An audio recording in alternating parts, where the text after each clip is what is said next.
പരിശുദ്ധമായ ശഅബാനിന്റെ ഇനിയുള്ള ദിവസങ്ങളെ ഗൗനിക്കണം. മൻ അഹ്യൽ ലയാലിയൽ ഖംസ വജബത് ലഹുൽ ജന്ന.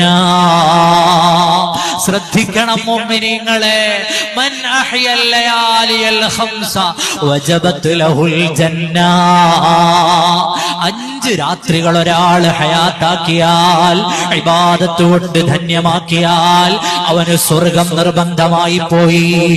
ഏതാണ് 5 രാത്രികൾ? 3 രാത്രികൾ വലിയ പെരുന്നാളിന്റെ ദിവസവും, അതിന്റെ തലേന്ന് അറഫയുടെ ദിവസവും, അതിന്റെ തലേന്ന് യൗമുത് തർവിയയുടെ ദിവസവുമാണ്. 4ാമത്തെ ദിവസം ചെറിയ പെരുന്നാളിന്റെ രാത്രിയാണ്.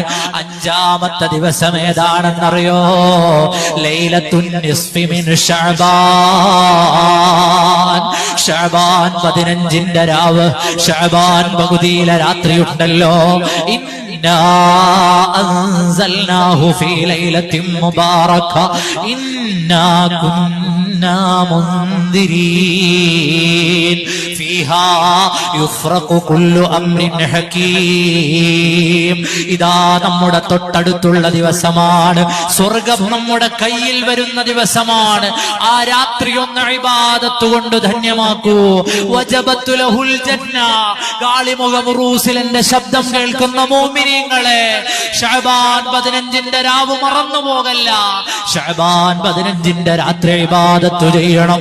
സ്വർഗം നിർബന്ധമാകുന്ന രാത്രിയാണത്.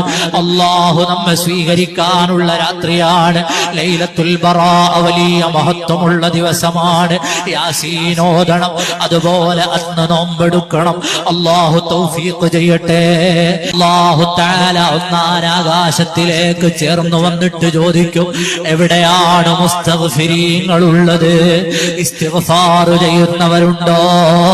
ഞാൻ അവർക്ക് പുറത്തു കൊടുത്തിരിക്കുന്നു. ആരാണ് റഹ്മത്ത് ചോദിക്കുന്നത്? അവർക്ക് പുറത്തു കൊടുത്തിരിക്കുന്നു. ശഅബാൻ 15ന്റെ രാവ് അല്ലാഹു തആല പൊറുക്കുന്ന രാത്രിയാണ്, റഹ്മത്ത് കിട്ടുന്ന രാത്രിയാണ്. നമ്മുടെ മനസ്സിലൊക്കെ എത്ര വേദനകളാണ്, സങ്കടങ്ങളാണ്, പ്രയാസങ്ങളാണ്, വിഷമങ്ങളാണ്, ദുനിയാവിലെ ജീവിതത്തെക്കുറിച്ചുള്ള വേവലാതികളാണ്. പറയാനുള്ള രാത്രിയാണ് ലൈലത്തുൻ നിസ്ഫി മിൻ ശഅബാൻ. ആ രാത്രിയെ വല്ലാതെ ഗൗനിക്കണേ മുഅ്മിനീങ്ങളെ, ചെറുപ്പക്കാരെ. അല്ലാഹു അനുഗ്രഹിച്ച ദിവസങ്ങളെ മാനിക്കണം. ആ രാത്രിയിലാണ് ഹബീബായ നബി തങ്ങൾ ഇങ്ങനെ കണ്ണീര് തൂവുമ്പോൾ ശഅബാനിന്റെ